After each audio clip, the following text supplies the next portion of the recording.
على موقع الحرة الإلكتروني، قال الكاتب والمحلل السياسي عمران سليمان في مقال بعنوان قمة الجزائر فاقد الشيء لا يعطي. قمة الجزائر كانت فاشلة حتى من قبل أن تبدأ. الفشل في القمم العربية عموما هو القاعدة، فيما النجاح هو الاستثناء. والنجاح إذا حدث فهو بفضل دبلوماسية بعض الدول وتوافقها النسبي في بعض القضايا. وكان يمكن أن يعتبر حضور العاهل المغربي محمد السادس مثلا للجزائر نجاحا كبيرا يحسب لهذه القمة وللعلاقات بين البلدين. لكن للأسف فإن إدمان الفشل قد قضى على هذا الاحتمال. وقد فعلت الحكومة الجزائرية كل ما بوسعها لمنع العاهل المغربي من الحضور.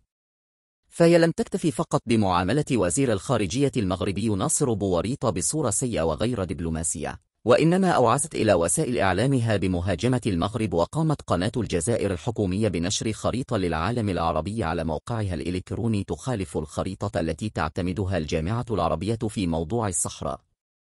هذا على الأقل ما قالته السلطات المغربية في شرحها لأسباب تغيب الملك محمد السادس عن حضور القمة، ولا يوجد سبب يجعلنا نكذب ما قالت، بل العكس هو الصحيح، حيث إن الدبلوماسية الجزائرية بدت في السنوات الأخيرة نسقة وخاضعة للأهواء وباحثة عن العداوات وخلق المشاكل سواء مع دول الجوار أو في الإقليم، فضلا عن تحالفاتها واصطفافها مع المعسكر الخطأ أي روسيا وإيران.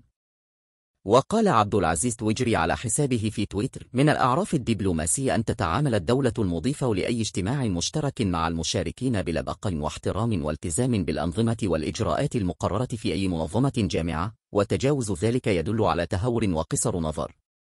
وقال أبو عبد الرحمن: حكومة الجزائر ليست معنية بقضايا العرب، فقد تعطي الأمر إلى قطيعها في الملاعب لإطلاق شعارات بالية لتخديرهم.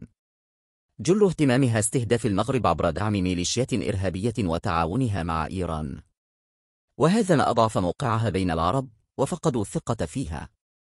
وقال أحمد بن إبراهيم الراشد مؤحمد: الجزائر تقيم علاقات متنامية مع إيران وحزب الله وسوريا، وتدعم البوليساريو، وترتبط بعلاقات متطورة مع إثيوبيا، وتعارض تصنيف حزب الله بالإرهابي. هل يصلح عنوان لم الشمل أم شم النمل؟ وقال عبد الكريم: يرفض إدانة التدخلات الإيرانية في الشؤون الداخلية للدول العربية، ويقول قمة لم الشمل أي شمل؟ من أفشل هذه القمة هو الدولة المضيفة، وهي من يرفض الإدانة.